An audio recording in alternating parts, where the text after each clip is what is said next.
Welcome to another episode of It's a Long Road, the Rambo series podcast. I'm your host, Ryan, and with me today is Robert. Now, bear with me, Robert. I haven't audibly heard your last name, and I'm not Italian, but I think I got it. Bruzio. Perfect. Oh, okay. That's exactly right. I should have read it by you before we went on the air, so to speak. But all right, great. So, Robert, how are you doing today? Very well, thank you. Thanks for having me today. Well, it's really my pleasure, and we should thank, John Rivoli for his, what is with all you Italians? For him, actually, I have a question about the Italian thing in a second. We want to thank John for, I guess, connecting us, saying that I would like to have you on the show, and you might like to join me on the show, and I hope and I think that will be the case. I'm glad you reached out. Well, thank you. And I guess it's a New York Italian thing. Okay. Well, I got a question. There's a part in Rocky 2 where the commentator says, I haven't seen so many Italians in one place. Remember that scene in Rocky 2 where, Sure do. Why did the other guy say, oh, I didn't say that, you said that? Why was that? I guess I'm confused as to why that's a bad thing to call out, that there's a lot of Italians supporting their Italian hero. I don't know why it's a bad thing. I don't know. I don't know if it was because he was just trying to be protective of himself, but there's this stigma about Italian people that if you offend Italian people in any way, they may come after you. And there's this mob thing.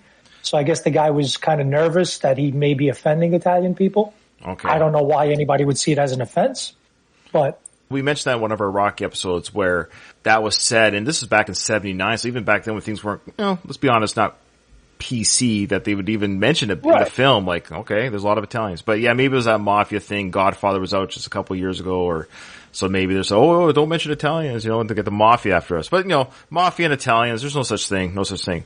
Speaking of which, Tulsa King just came out of today's recording. Tulsa King was released worldwide on Paramount Plus.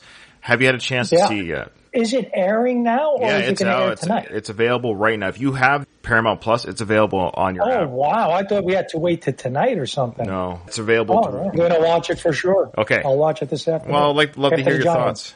Yeah, I don't know how to introduce this, but you've done some screenwriting, and you've got a project coming out that I saw on IMDb that I want to talk about. But let's talk about your movie that you had written, and I'm going to gush a little bit because I just watched it this week. Thought it was a fantastic film called Bottom of the Ninth, and I had to get this guy's pronunciation of his last name. Joe Manganiello. Did I get that right? Manganiello. Oh, I can't. He's got it right, though. Okay. No, but you know what? That's what most people pronounce it, Manganiello. Okay, yeah, that's my Canadian. That is the proper. Okay. I think he'd be okay with that. Okay. Yeah. Another Italian. There you go. Joe was great. And of course, I knew Joe from True Blood. I watched him in True Blood, and that he's married, of course, to his co-star and actress Sofia Vergara. And of course, I saw her in all the seasons of Modern Family, lovely woman, and they're married in real life. Can we just say, I get why they're married. It's unfair that these two people, the way their genetic makeup. They're both ugly, that's why. You're right. You took the word. Yeah, the ugliest people in Hollywood married each other. They seem like a sweet couple. And okay, so talk about when you wrote the story and how did you get it to the screen? That's an amazing journey for me. How did this happen? Well, I started writing the screenplay back in 2004. It took me about a year to complete it because I was only able to work on it on weekends, working full time. But I made a commitment to write, and I was writing before that. But I had my own production company, so I needed to stay focused on the production company to pay the bills. It turned out to be this Rocky-esque type of underdog movie. While I had my production company, I was doing a lot of work with Burt Young, who everybody knows played Paulie in the Rocky movies. We developed a real fond relationship professionally and personally as close friends. So I had asked him, just took a long shot. I think I had earned my points on this. If there was a way of getting the screenplay to John Avildsen. I hope most people know, directed the first Rocky and won the Academy Award for it. If they don't know, they can just hop off this podcast right now. You shouldn't be listening to her. No, just joking.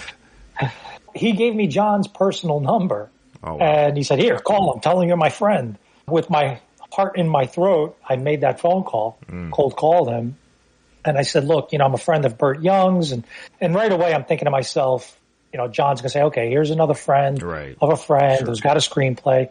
Fortunately, my screenplay was already getting traction. It got accepted to a market here in New York out of like 20,000 screenplays. They only selected 40, and I got notice from CAA in Hollywood. So I was able to use that as leverage, saying, look, It's not just a screenplay. I think maybe there's Right. something here. Long story short, he says, all right, fine, send it over. Sure. 2 days later, I get a phone call from John Avildsen. Robert, this is John Avildsen calling. I love it. I want to do it. Blew my mind. I was floored that here's the Academy Award-winning director of Rocky Sure. responding to what I wrote. At that same time, because this is like around 2006 now, they were filming Rocky Balboa. And once again, my dear friend Bert invited me to the set of Rocky Balboa, and I went there with the intention of meeting one of the producers, thinking perhaps we could have this Rocky connection going on. And I went on the set, and that was my first times that I got to meet Sly. I was under the tent. He was sharing stories about the production. I got to see him become Rocky in front of the camera. It was an incredible experience. But I got to meet one of the producers by the name of Bill Chardoff, and respectfully, because they were working, I did not mention my screenplay. I waited until they wrapped. About a month later, I cold call Chardoff's office. Same thing. I'm a friend of Bert. We met on Rocky Balboa.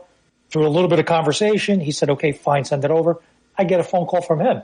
I really like this. So now we're making these Rocky connections together. Sure. And because of that pedigree, we were able to make offers to other actors, namely Joe Manganiello, who then eventually started dating Sofia Vergara. Joe became so passionate about this character, he felt that it related to him on a personal level because it's about a guy who had life in his hands as a young kid when he first started. He was one of the leading roles in Spider-Man and then took a big dive and kind of messed up his career and then came back, which is really what my story is about. I always forget that he was in Spider-Man. He played the bully or something at the beginning. He played Flash. Flash. I think his name is Flash. It's just his, but it's not the comic character Flash. It's just that's the name of his kid, the bully. Kid bully. Yeah, in high school. This is the Tobey Maguire Spider-Man. So this was 2000. Yeah. So yeah, Joe would have been. I did the math a little bit. I think he's just a little bit younger than me. So he would have been early 20s at the very least then. Back then. Right. And my main character, as you saw in the film, was a guy who had a contract with the New York Yankees at 19 years old or 18 years old. And he winds up killing a kid in a street fight and threw his whole life away practically. And now when he comes out, it's about trying to bouncing back and find redemption and make peace with the big mistake that he made. It's a great reveal in the film. I mean, because you don't reveal it right away in the film as to what he did. It's not a spoiler, but obviously something it's right away that he's in jail. His character is in jail right away. You see that. And then we get a couple flashbacks as to why, what happened and how it happened. And the amount of time he spent in prison, I don't know the judicial system in the States. I thought that was a long time. He was sentenced to a short amount of time, but he got longer time for bad behavior. You notice he causes that right at the riot very in the beginning. Okay. And it took him a while to learn. Well, I do pay attention. I'm just a little bit punchy sometimes, you know. I miss the small details. No, okay, I got you. It's a valid question. It's a valid question. Okay, so it's interesting when I watch films.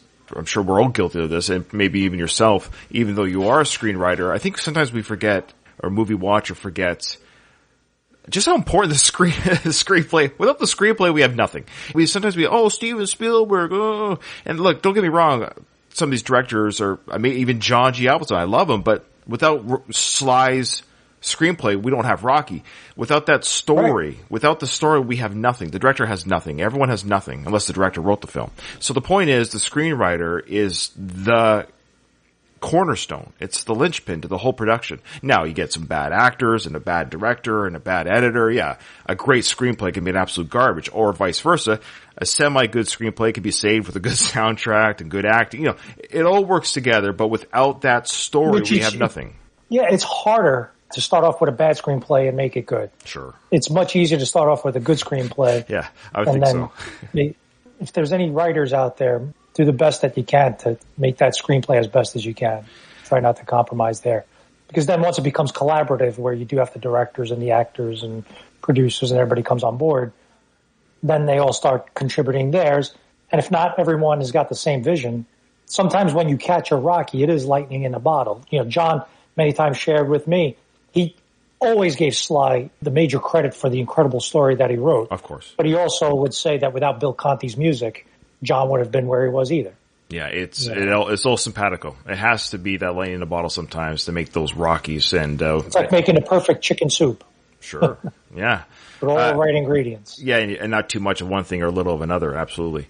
John Avildsen did not wind up directing my film because John passed away right when we got the financing. Oh, wow. The director that jumped in right away is wonderful. Another L.A., New York director by the name of Raymond DeFelitta, who's most notably known for a movie that he made called City Island. So I just wanted to throw that in. Of course, yeah. Raymond did a fantastic job. Absolutely, yeah. But I was fortunate to work with John Avildsen for 9 years in developing the screenplay. That was a blessing. I always like looking at the credits and trying to figure out, who does what in the zoo. Of course, you're the screenwriter, but you're also an associate producer. What does an associate producer do? Yeah. Like, what kind of power do you wield as an associate producer? The film takes place in the neighborhood that I grew up in the Bronx. I was very instrumental in securing a lot of those locations. But not only that, I was also very instrumental on putting a lot of the pieces together. I was the one that reached out to John Avildsen. I mentioned that to Bill Chardoff and started making those Rocky connections to try and market this as sort of a Rocky type of a movie. There's many producers. You have your on-set producers who are managing the money and managing the contracts and making sure that everything is being on schedule. And then you have your executive producers who perhaps were instrumental on raising the money. So there's a whole bunch of different producers. Okay. And I just find that interesting. My participation was that. Yeah, cool. Yeah. Well, that's great. So you really, your fingers literally are all over this production and, of course, story, having the fact that you wrote it. And I make a cameo. Yes, I was going to say, I love your cameo. You did a great job in your cameo, by the way, and I felt bad for your character. Spoiler, you got fired from your job. I think Joe got it, so that's okay. Only I can get to fire myself. Yeah. You did a great job. What's it like to see you did it for yourself by acting in it, but what's it like to see your dialogue and the things that you put to paper, like, really come to life on screen? What's that feeling like? It's incredible. I mean, the writing process is grueling, very lonely. You're by yourself. It's you many times in a room alone, unless you go right in a coffee shop or something. But it's you and that computer. And then when you send it out to people, you're just waiting for other people to read it. But then when you actually see living human beings, especially of a certain talent, a certain caliber of talent, delivering your lines, it's just incredible. It's incredible gratification. You start to believe in yourself more because it's like, wow, these people who are at this professional level are reading my work. But then even more so, what's so gratifying is thankfully we had a little run in the theaters with the movie when it first was released. And I got to sit with an audience and to see an audience reaction to your words. That's really what we do it for, to see a bunch of strangers responding. That's key. Does Joe have any baseball experience? He's very athletic. He never really played baseball, but he played football. I believe he played basketball. He's 6'5". Yeah, he's fantastic shape. Yeah, he's a monster. And he worked with a baseball coach for about 6 months to a year, I think. Okay. It was just interesting because it's called acting, but you could see in the movie that he loved the game and was very passionate about the game. And I was just wondering if his background had anything to do with baseball. But it goes without saying, athleticism has certainly been in his blood since a young age, I would assume. Though he's tall, his physique is worked on. He works to look the way he does. He's a movie star for a reason. Yeah. Right. And he's a great actor. Yeah. So he was fantastic. His passion comes across because he's such a good actor. To see this big man be very soft-spoken, looking for mercy at the world where, looking for forgiveness from the world and being very patient when the world wasn't being as forgiving as he was hoping at the beginning. Great stuff. I don't want to spoil too much. It's a great journey, great viewing. I loved it. And before we move on to the next topic, what is next for you? I saw something on IMDb. I know IMDb can be updated by whoever sometimes. So what is next for you? I saw something was recently announced that you're writing. There's a couple of movies that I'm working on. One in particular is about a guy who, and I'm working with the producer of Home Alone. His name's Scott Rosenfeld. He also produced Mystic Pizza, Teen Wolf. He produced most recently a film with John Leguizamo called Critical Thinking. And this is based on a guy named Skinny D'Amato who ran a most famous nightclub in Atlantic City back in the 40s. And it's about his relationship with Frank Sinatra and how these two guys, it's an untold story of what an influence this man had on Frank Sinatra, how Frank Sinatra also had an influence on him and how their relationship is very endearing. Okay, wow. That's awesome. Yeah. That's so it's like based on a true story. It is a true story. Perfect. It is based on a true story. And John Rivoli and I are working on something very, very exciting that I think the Rocky universe is going to love. Okay, so you're the guy. And I can't go further than that right now. You're the guy. I had John on a previous Rambo episode as well, as you know, and he mentioned a project with his friend. So you're the friend. You're the guy. Yeah, and he said the exact same byline that you said. Just tease the audience and shut up about it. Well, I know you can't tell me, but he teased me about that. So now it's all come together. We were with Sly last month. Well, that was my next. Sly last month. That's my next question. So, what you're working on regarding you're saying it's regarding Rocky the character. So it's within that universe at the very least. Not the character, the Rocky universe. That's all I can. Okay, fair enough. No, that's fair. Yeah. Okay, that's fair. But you said you saw Sly regarding this. Is that what you just said? We went to Atlantic City. John did a fabulous painting for Frank Stallone and for Sly while Frank was performing in Atlantic City. You know, Sly is aware of this project. Okay, fair enough. All I can say. I'm going to give you the mafia twist here. I'm going to start pressuring you, put your head in a vice and get some information out of you. Okay. I'm not a rat. I'm not going to rat. I believe you. I actually believe you. I'm going to show on the YouTube video the picture that you took with Sly, and that was it during that time, this photo? Yeah, that was in Atlantic City. Okay. About a month ago. And was that your first time to meet Sly? No. I got to hang with Sly a little bit on Rocky Balboa. What was that like? In 2006, I went to Philly. You know, he was in incredible work mode, and it was so cool, and it was great to meet him. And Burt Young introduced me as his friend, and the first words he said to me, "It's good to have friends." and he recalls that line later in The Expendables. I was like, he had that line in mind. Oh, there you go. Yeah. I need better friends. It's good to have friends. It is good to have friends. No, but to see his work ethic. Right. The man was writing, directing, producing, starring. And I had this conversation with Burt. You know, you probably had like guys who were in their early 20s working on this film. And if anybody was tired, there's no way you can gripe because the main guy who's at that time in, I guess, early 60, almost 60 or whatever, is working harder than anybody else. Yeah. You know, at one point I saw him giving Burt direction, the cinematographer direction, move a heater that was almost about to burn somebody himself, and then go in front of the camera and become Rocky. It is just unbelievable and incredible. For any filmmaker, it was a dream come true. Yeah, I don't think Sly has ever been accused of being lazy. I don't think that's ever been. Oh, no. And I witnessed it with my own eyes. Yeah. That's awesome. All right. Well, before we continue with the show, I do have an email if you wouldn't mind indulging me. I don't get them very often, so I like to thank people when they do send me an email. I'm just a ham and egger podcast, so it's always nice when somebody reaches out and says, hey, I listened to you and I have something to say about you. If you don't mind cracking wise with me on this email, we'll get through it. It says, hello, Ryan. This is from Carl. Another last name that I can't... What is with everyone's last names today? I couldn't even... This is like Polish or something. I don't know. Olszewski. I'm sorry. Carl, I'm so sorry. I can pronounce Carl, so we'll do that. It goes, hi, my name is Carl. I just discovered your Rambo podcast today, and I'm loving it. I'm a huge Stallone fan. I'm 47 years old, so I think we're around the same age. Well, I'm exactly 47 too, Carl, so we are the same age. He said that I grew up in the 80s watching Rocky and Rambo over and over, dressing up as them and playing the parts of the movies while listening to the soundtracks. I have the 3 Rambo books, and I used to have the 4 Rocky novels. Those are hard to find. I wish those would get reprinted, but they're... I have those. I have every one of them. Yeah, I'm sure you do. I'm sure. I wish I did. Bought them in the 80s. I just never threw them out. That's just it. That's right. You'd have to buy them when they first got printed and not, throw them away. He goes, I could go on and on about my love of Sly and these characters. Well, that's what I do on these podcasts. I'll do it for you, Carl. He goes on to say that I discovered your podcast today while working. I was looking to listen to a new podcast and searched Rambo just for fun, and yours came up, and I listened to the interview that you did with David Morrell, and I'm now on episode 2 as I write this. So thank you for that. David Morrell was a great guest and interview who's amazing talking about the Rambo character and his novel writing.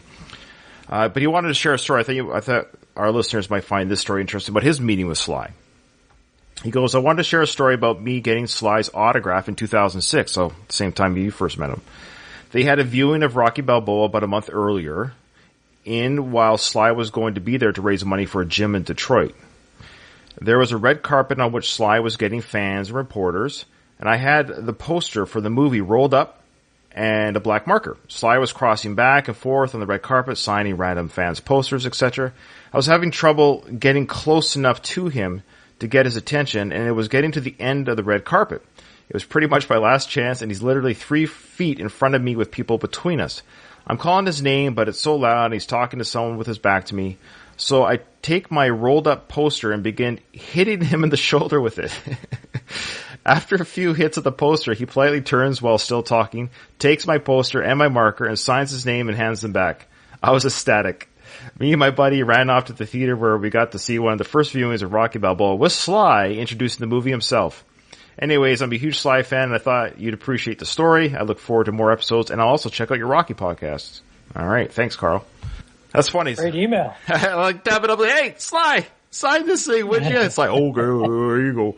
So, yeah, that's fantastic. I love that. So not quite a meeting with Sly, but certainly closer than I've ever been, in contact with Sly. You got his poster signed. Hey, you got to do it. It's 1,000,000 shot. You got to take that shot and tap him on the shoulder. Hey, sign this.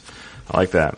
So now, before we get into the Rambo film, what's your fandom of Sly and then of the Rambo series in general? Well, of Sly, obviously Rocky. I was a kid in 1976 when it came out. I was about 8 years old. Funny enough, the first time I saw Rocky was in my neighborhood church school, and some kid in my neighborhood managed to get a print of the movie. This is way before VHS or home video. So he actually had film cans of the movie. And I'm not going to, ask or divulge on how he may have gotten those, but he showed them in the church and he charged us all like $1 or something. The impact that it had on me, as it did so many kids, stayed with me forever. That's awesome. And there was a lot of us that were in that theater, and we just went nuts from the beginning. Fanfare, throughout the whole movie, where we all came out. Who tried to out-push up each other? Who was running, finding stairs somewhere to run up? That was my first impression where my fandom started. Sure, yeah. Then when Rocky 2 came out, I was a little bit older, and that feeling again, and now I had posters of Rocky and all over my room, and I started getting of the age where I can exercise, and it just continued to grow and grow. More and more, as it has done for so many people. It just resonated with me. It instilled a drive in me. At that time when I was a kid, I was the youngest of all my cousins in that neighborhood. Maybe I was one of the younger kids. And if I got picked on or whatever, it was always Rocky to help me get motivated, to get back up and push back. If I wasn't doing well in school or whatever, I always went to Rocky. Something about Sly, about that getting knocked down and coming right back. His Italian had nothing to do with it? It had a lot to do with it. If he was called the Canadian Bacon, Rocky Balboa, you'd be like, I don't know about that. Well, being called the Italian Stallion really helped. I'm sure and I grew up in an Italian-American neighborhood. Yeah, I know. You guys love that Italian Stallion. It's like Philly's hometown hero, but I haven't met an Italian on my show yet. That does not help. I'm a huge New York Yankees fan because I was born and raised in the Bronx. I'm proud to say that the Yankees play in the Bronx. There you go. Yeah. So we're going to brag about what we have. No, I love it. And sorry, I didn't mean to interrupt your story there about Rocky 2 and your journey. Well, you brought up a good point.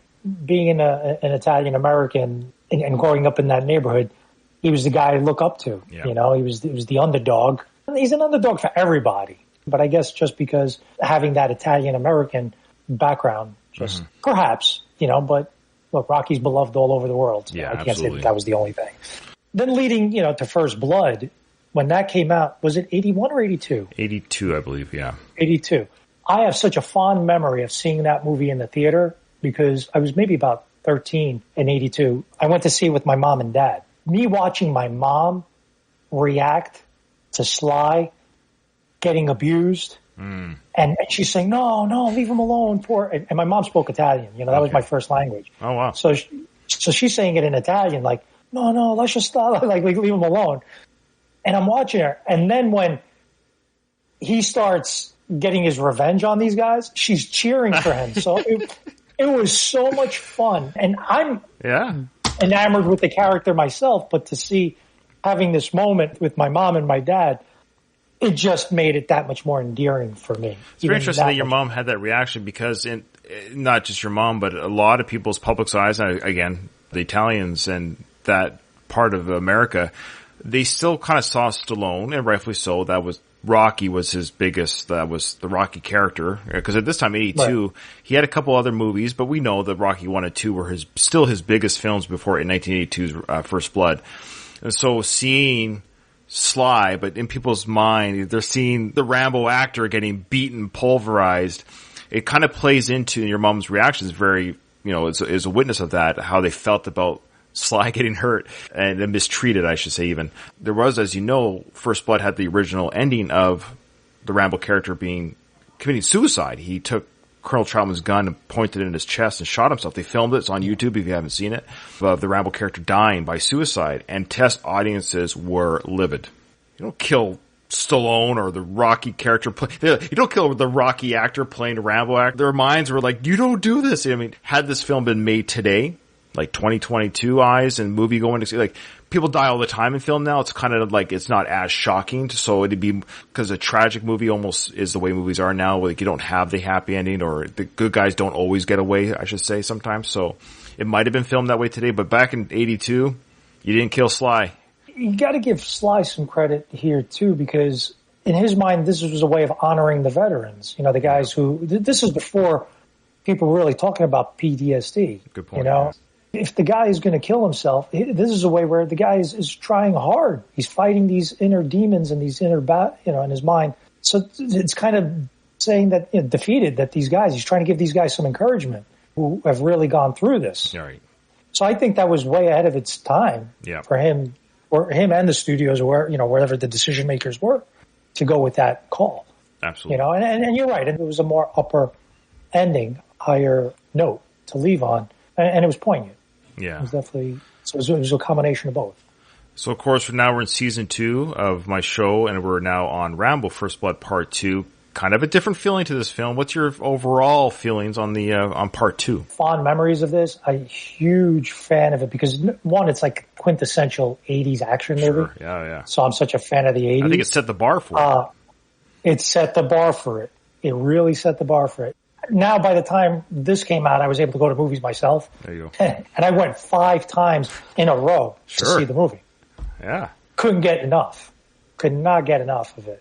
Like you said, it set the bar. And I was at that age where working out, and his physique was just unbelievable. Right. And the things that he did were amazing. And you've never seen that kind of action before. Me knowing that I wanted to be somehow, even at that age, in the entertainment world, the reactions of the audiences just even more made me say, man, I want to be a part of that world, be part of the entertainment world, to give people that high that you walk out of in a movie. Yeah. Yeah, I was 10 when this came out. So my first Rambo film experience was Part 3. Ironically, my mom took me to that because I wasn't quite old enough to go on my own because it's still rated R.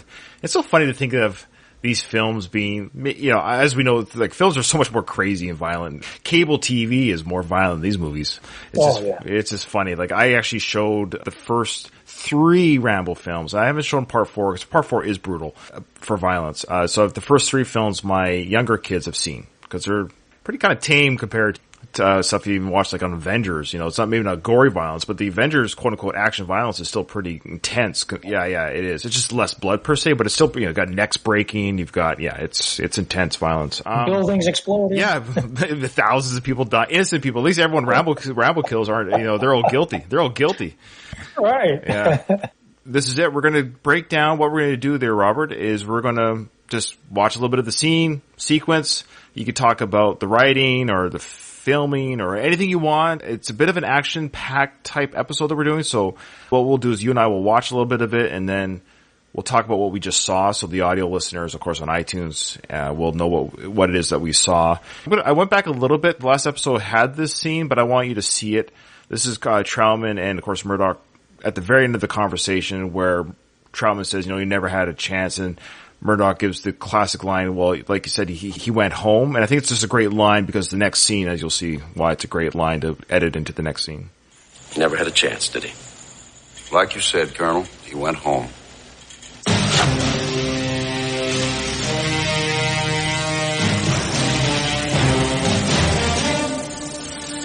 I just love that you hear that musical cue, but of course the classic scene of, Murdoch says he went home, and then you see the knife go in the sheath. You got the red bandana goes over top of his forehead. He puts on that little green pendant that's choking him. I think it's parts 2 and 3. He wears the thing. He's like wearing this like sexual chain choker for it's like he could have just get like something from his belt or something, make the strap. Well, it was Coe's, right? I know it was Coe's, but that's what I mean. But he's like just barely fits his thick neck. I just love that. I don't have time to make a bigger necklace. This is going to have to do for now. Yeah, he's pissed off. They killed his Coe. This is why he's mad now. The next sequence here, of course, is going to be a little bit of, we'll do it like kill by kill, but it's revenge time. Rambo is now completely unleashed. He has no military orders. He's beholden to nobody. He is his own government. He's his own army. Screw the rest of the politics. Screw my orders. I'm going to do what I want to do. And I'm done. He's like, I'm done. And now we get to see what Rambo does on Chain. And he really is home because now he's in his element. This is exactly his element. Oh, yeah. He's buried Coe. He's massaging the mud a little bit. He gets an idea. See, I think that's where he gets the idea about hiding in the mud when he put his hands in the mud there, I think. That's a good observation. I didn't. He's just brewing. All the anger, everything that's inside him in that moment is just.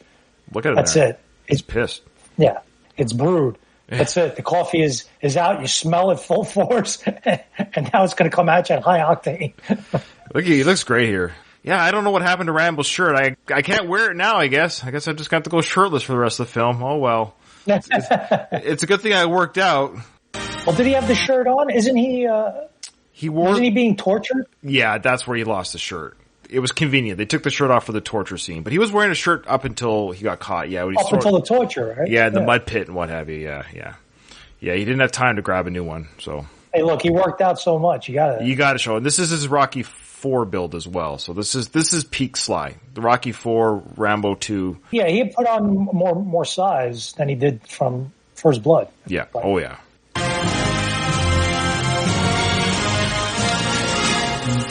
Right, funeral's over for Coe. Now he's got to send more people to the morgue.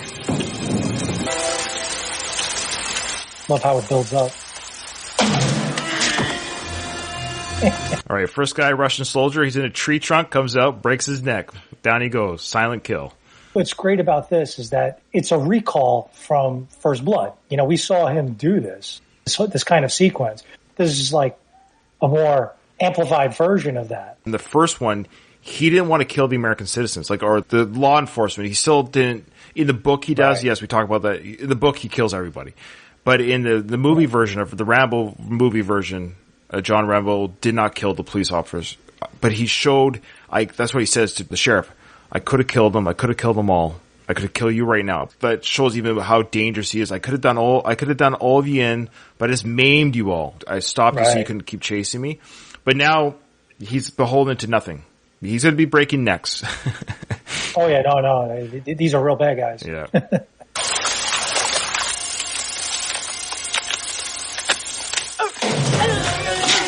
Another broken neck, broken neck. Yeah, he's become almost like an alien predator hunter. He's just... Yeah. It's interesting. First Blood, they showed there was a little bit of time where he was able to build booby traps. Mm-hmm. He was able to carve the wood and make the stuff.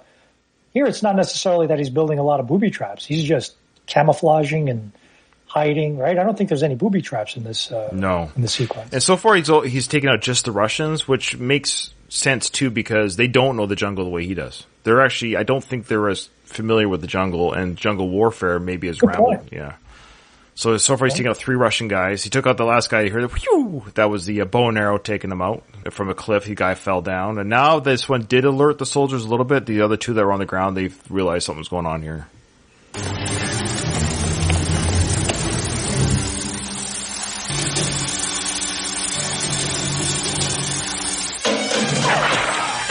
Another bow and arrow took the guy out.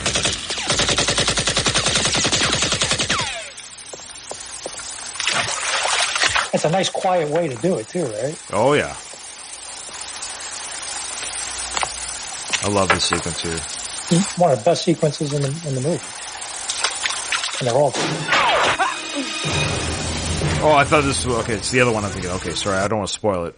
I thought it was the one coming up later. So that was another guy. So that's the 3 guys with the bow and arrow. All Russians so far. And I assume Rambo has retrieved the arrows from those victims. We don't see it happen, but I don't think he has an endless supply. But we have to assume he's grabbed them. It's the movie. It runs out of ammo.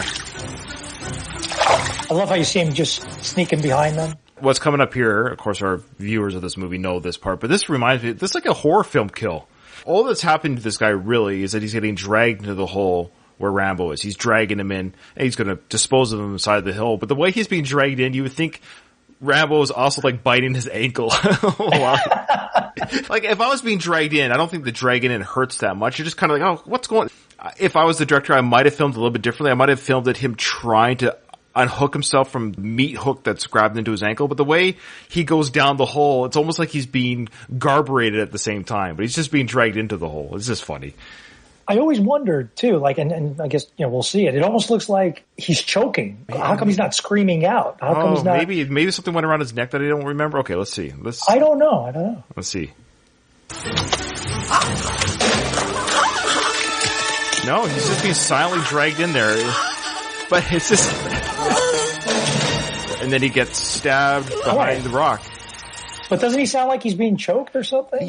You could argue that he's just so terrified that he has a noose around his ankle being dragged into the hole. Because he's just being dragged. Like I said, he's got a trap around his ankle. Rambo's pulling him into the hole, and he comes up and and then he stabs him behind the rock through the throat, probably. You know what happens, and especially in 1985, I remember vividly the first time I saw this in a full theater. Every kill was an applause. Every kill, everything. You're so caught up in the moment, just not analyzing it. You're just so caught up. Welcome to the podcast, Robert. I will say we analyze the good, not the bad, but we analyze everything. And Rambo Part 2 is an incredibly fun film. But it is a 1985 action film, and my goodness, there's plot holes, and there's things that don't make sense, and that's what makes it fun to go through it. My enjoyment factor is 10 out of 10 through the whole film. But if we don't pick it apart, then nobody's going to listen to the show. What are we going to talk about? Yeah, what are we going to talk about? Exactly. We just got on the chat here from one of our listeners right now, Louis. He just says, LOL at 1985 crowds applauding for each kill. He said that was funny that they did that. It was. That's awesome. So far, it's the Russians that are getting killed. This, of course, is the classic scene. We know what's coming up here. Everybody went nuts here. Oh, right there.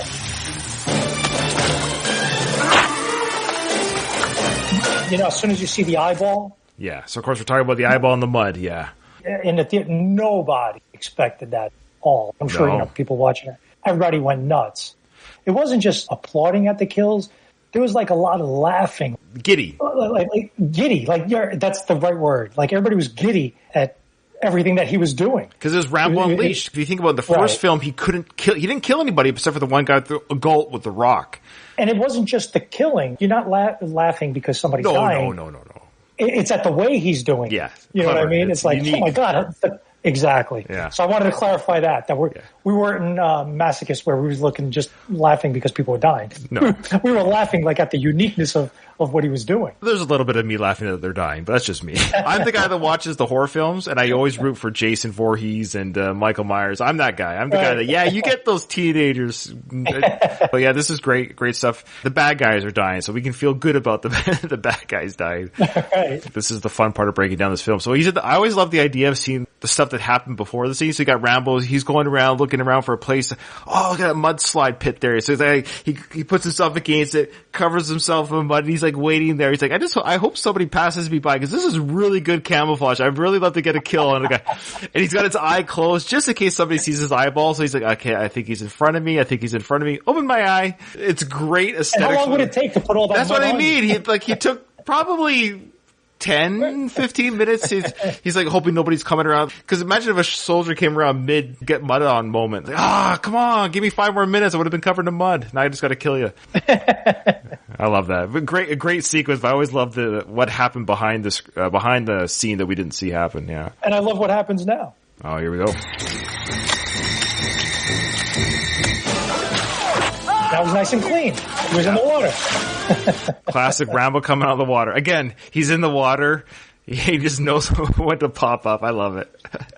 How does he know? Clean. He's got no more mud on him. There you go. You know, that's what it was. He went to the stream to clean the mud off, and it just so happened he was actually just underwater cleaning. Oh, that's funny. Yeah, he's all clean now. How does he know that they're standing there to get up? Yeah. He's Rambo. That's how he knows. So after seeing this movie, it came out in the summer. I know it was May, I guess, or June. So that summer, of course, anytime I was in a pool or whatever, I would try and shoot out of the water and maybe like throw something at somebody. And I could never see. I would come out of the water and I'm blinded. Yeah, how did he do it? Stallone was just on Jimmy Fallon the other night, and my only complaint of that was it was a very short segment. But if you go on YouTube, apparently there's an extended cut of the interview that wasn't shown on TV, but it's on the Jimmy Fallon YouTube. He talked about the Rambo character, of course, and he talked about, I love how Sly, he takes the mick out of his own characters, right? And he was talking about how it was silly for one guy with no clothes on and a knife killing a whole army of people. So he beats you to the punch, you know, he knows what it is. He knows. It was the 80s. It was fun. Yeah. Louise also said that the mud camouflage scenes from this film and from Predator are an homage to Apocalypse Now. Yes. Was it Lutz? What's the name? So when he comes out of the mud and he's the bald head and everything. Yeah, good point. Good point. Now they're starting to panic. They're running around a little bit louder and trying to figure out who's killing our guys.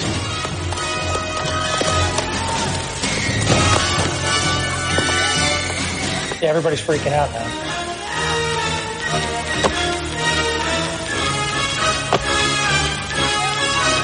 It's kind of funny. There's not one piece of mud on them, really, anywhere. It was in the screen.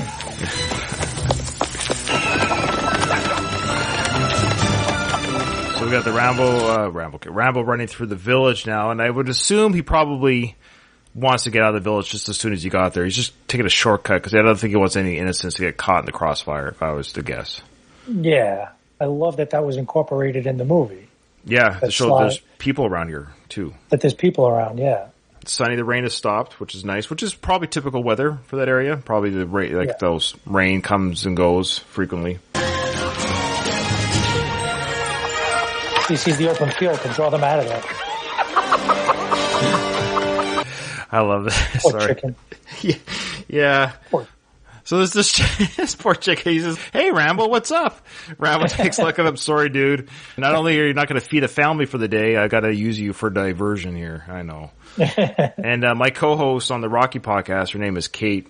She's a vegan. Katie, plug your ears and eyes in this sequence. It's kind of convenient, though. Is the gasoline? Is the chicken next to a gasoline tank? It's like a video game. Everything you need is right there. You just pick it up. You put the chicken in your pocket, put the fuel in your pocket, and off you go. So I know he, because again, we don't see him run off with the chicken and the fuel, but we know that he did. You know, we don't see him run off with it. It's just funny. It would look funny if he had the chicken under one arm. You can't catch a chicken there, Rambo. Yeah. Right.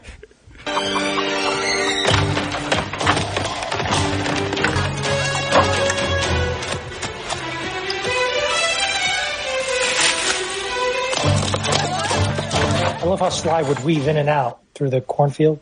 Yeah, he's making the scent and the tracks all crazy and everything. And just loving, of course, Jerry Goldsmith's soundtrack. It's fantastic. Yeah. Now they're inside the corn maze or whatever this is. I think is it corn stalks or? I don't know if it's corn or maybe bamboo. I don't know. Bamboo, yeah. I love this guy's reaction when he sees the flames coming at him. The guy who discovers the flames. He's like, get the hell out of it. Watch this. Well, they see blood. Like, oh, we got him. He's injured. They're confident they have him now. They see the blood trail. You gotta admit, they're not bad trackers in their own right. Oh, no. There's a gas tank. What I love too, it shows, kind of a film flub, as they say. So they got the gas tank right there. It's open. And I love how it's next to the dead chicken. And it's a different bird, by the way. It's a white one. The other the other one was red. That's right. I never noticed that. Wow. Yeah, a little film flub, as they say. Yeah. I love this dude's reaction. It's like he sees a ghost. That's great. So I love how he's calmly putting the explosive arrowheads on, and you hear in the background people being cooked to death. He's nonplussed by it. You hear them scream in the background, but he's just casually putting the arrowhead on. He's on to the next thing. Another memory that came to me. So I'm in high school. I'm discussing this movie with a teacher of mine who was a hunter, and he would always talk to us about hunting deer with a bow and arrow. And he's pointing out the technicality to me that if you put that kind of an arrowhead on, it changes the weight, and you have to recalibrate the whole bow. And I mean, there's all these different technical things on it that he's explaining to me. And I'm like, but I liked the movie. It was fun. Yeah. Fair enough. That's probably true. Yeah. He's figured it out, though. Of course.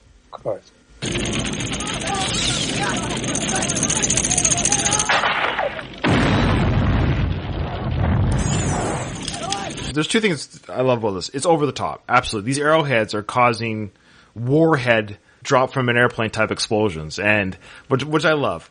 Two, though, what I love is it's really kind of cool. There's no lead up to it.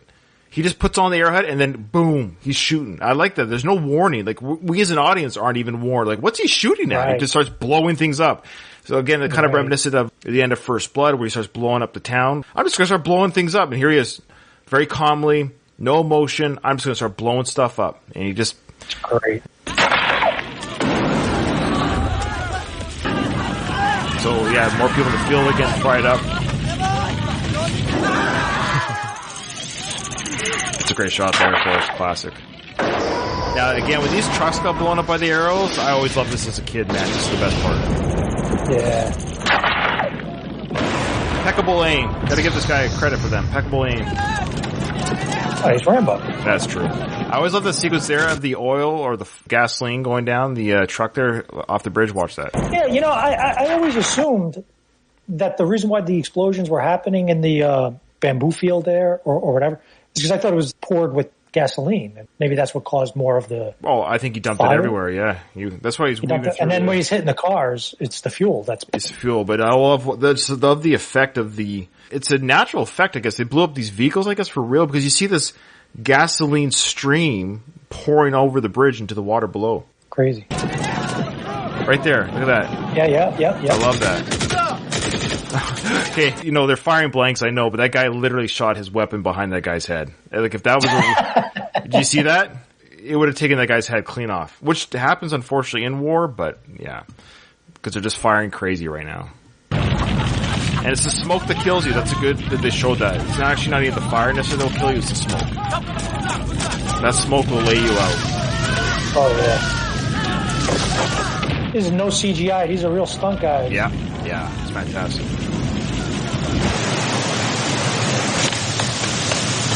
So we got Rambo. He's run to the waterfall area of the jungle here. You hear the waterfall in the background. Great shot here. Now here's the guy. So this guy is, you know, he's the one that killed Coe. Right. He's the leader. And according to David Morrell, again, this is a reminder to our audience or anyone that's listening to this with you because they came on because you're here. This character is actually the same character, according to David Morrell, that cut up Rambo in the first time in the camp. Ah. Yeah, so Rambo really has a beef with this guy. He was Rambo's main torturer when he was in the camp before First Blood. He's the guy who cuts him with the... That's right. So it's the same character. It's a different actor, but it's the same character. And then it's the guy that killed Coe. So Rambo has a beef with this guy for real.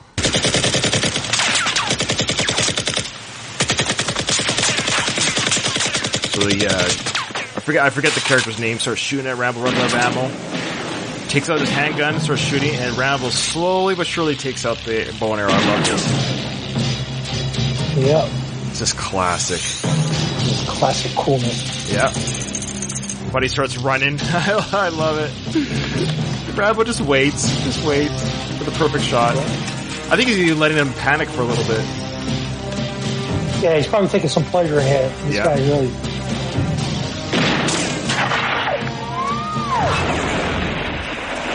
Bam.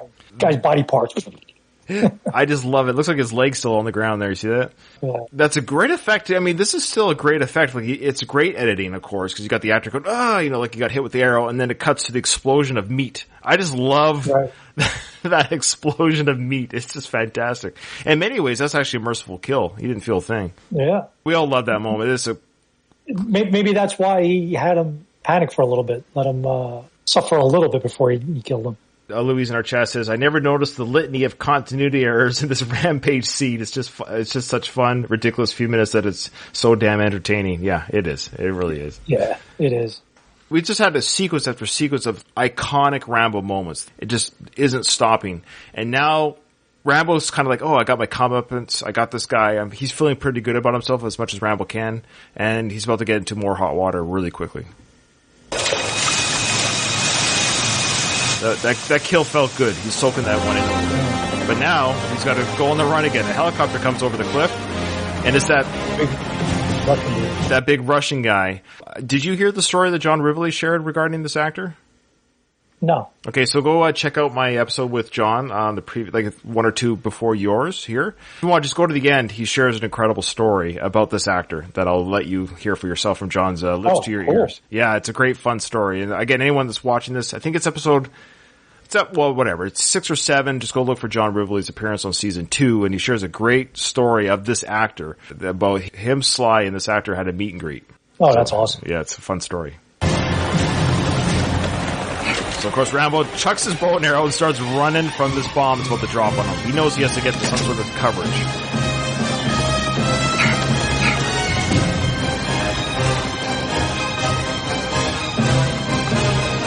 It's like when you blow up your house because of a spider.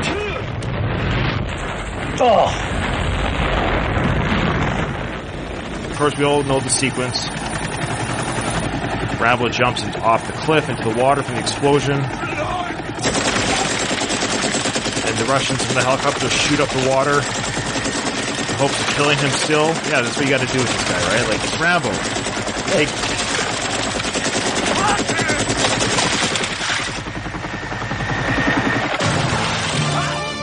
Great. I love how far he jumps. It's humanly impossible. It's like he flew up there. You see him grab the guy from the helicopter is hovering, yes, 5 feet above water. And he jumps high enough that he lands on the helicopter landing as well. It's just funny. So it's like with one arm, he pulled one guy down, and with the other arm, he yanked himself all the way up. That must have been the physics. You're right. So what we're going to do is we're going to end it there. Oh, that was fun. That was so much fun to watch. My understanding of that stunt, so correct me if I'm wrong, my understanding was that Sly did that stunt, that he jumped into the water, that's him, and he felt the heat on his feet or something. Like, he legit, it was kind of close for comfort. Did I hear that right? Yeah, you are right. Oh. When I was a kid, when the movie was before it was released, I had heard that Sly did his own stunt where he almost burned his back. Okay, back. Where he did this own thing. And, the fire was so close to it. It was kind of like almost like a built-up thing. And I remember talking with my friends, saying, oh, this one here is going to have so much more action than First Blood. That's what they're saying. And if you recall, in this one, the beginning of the movie starts off a little bit slower. I mean, up until he doesn't see the POW, the live POW guy, it's really not that fast. So my buddy, who I kept bragging about the movie, none of us had seen it yet, I'm saying, yeah, this is going to be action-packed. And he's nudging me going, yeah, right, a lot of action. Yeah, right, a lot of action. And I told him, I says, no, there's a scene where Sly really actually almost got burnt. So remember when he's on the boat with those guys and they're shooting at him and he kills everybody? And then at the last second, he ejects out of the water and falls in, and there's the boat explodes. Yeah. I was like, yeah, that's it. That's the scene. That's the scene where he almost gets burned. I didn't know. So I'm thinking, and we were just blown. We're like, wow, this is just amazing. Then this scene happens. I was like, oh my God, when you see that big flame literally on his back. Yeah, oh yeah. And then I learned that, no, this is the one that he was talking about. So that first one there, which I learned later was a stuntman. We weren't sure. We speculated that it was a stuntman because this one's a closer shot and you could tell it's Sly, his physique, whereas the other one's I'm not sure, which Sly would want you to know it's him. As he should. If he's going to put his life on the line, so to speak, or injury prone on the line, he wants you to see that it's him. Why not? Well, he did talk about it in 1985 when he was doing promo or whatever, but I hadn't seen the scene. Nobody had seen anything. Right. Yeah. So when I saw that moment in the movie, I was so blown away by that. I was like, that's got to be it. That's got to be it, yeah. Then I see this, and nobody's ever seen a stunt done like that we may be desensitized now because we see things like this all the time. Well, yeah, you're right. But so much stuff now is green screen with the wires cut out. And right. Now these are all free falling stunts, man. I love these early 80s stunts, and there's no CGI, no green screen. It's a real fire, no CGI fire. Everything's just like people are really falling and jumping, and it's a different aesthetic. So they're not as elaborate maybe as an adventure film type looking stunt, but it's more aesthetically real, and so it feels better. It's insane. I had a small taste of this myself. I did a short film once where I played a guy who was in the Korean War. And I actually co-starred with Burt Young in it. We had a stunt coordinator, and there was an explosion that was happening right behind me. We had a pyro guy, and the flame is supposed to go up, and I'm supposed to jump, right before the flame takes off, and it just misses me. So we do the first one. My stunt guy said, jump when I say 3. And on the first take, he went 1, 2, and I must have, because I was so nervous, jumped almost right before he said 3. So it didn't look that impactful. We do another take. He goes 1, 2. He nudges the guy. The guy shoots off the thing. Then he says 3. And the flame was literally on my back. He told the pyro guy, set it off on 2. I'm going to tell him to jump on 3. There you go. And the flame, and then when I saw it, like you see the thing, and it made me think, I was like, hey, Sly did it, and I did it too. Look at that. There you go. That's awesome. It reminds me of the Lethal Weapon where they're like, is it on 3? Do we jump on? Or what is it? Yeah. The Lethal Weapon. Last question from Louis, and we'll let you go there, Robert. I know you're busy, and I appreciate you coming on. He says, what's Sly's worst on-set injury? It's either the Rocky IV punch from Dolph, or I would almost argue that was close, but he broke his neck from Steve Austin, didn't he? I was just going to say those were the two. It was either the punch or in the Expendables. Yeah, where he broke his, and he's older. I guess he was almost in his 60s. Yeah, I think he was 62 or 3 then. Yeah, something like that. So you don't recover as fast. No. As you did when he did Rocky IV.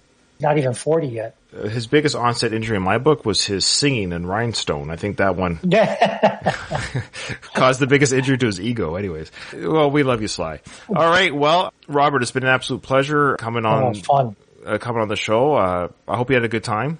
Had a great time. Thank you. This was a lot of fun. Thank you for having me. If anybody does have a chance, check out Bottom of the Ninth. It's on Amazon Prime. Yep. It's on Apple. It's on demand. It's blah blah blah. Whatever. Yeah. Look it up. Absolutely. Support Robert. Is it considered like an independent type? It's a smaller film in that sense, but I don't know what the rules of independent filmmaking is, to be honest with you. It is independent. Fortunately, we had a distribution deal with Paramount. They took care of a lot of some of that distribution stuff, including it being on DVD. Yeah. Support these films is what I'm saying, folks. We got enough of whatever. These are the good story-driven films and great passion projects, and I'm glad I watched it, and I'm grateful that, Robert, I got to watch it. I got to meet you, got to tell you to you in person that you did a great job, and I'm looking forward to your next project. Absolutely. And I hope you'll come on again when that project comes on. Maybe you'll come on again and plug that and join me for whatever film Anytime. I'm on. Okay. My pleasure. Great job. This is great podcast. All right, Robert. Well, thank you so much again. And unfortunately, though, the episode is over. Nothing is over. Nothing. You just don't turn it off.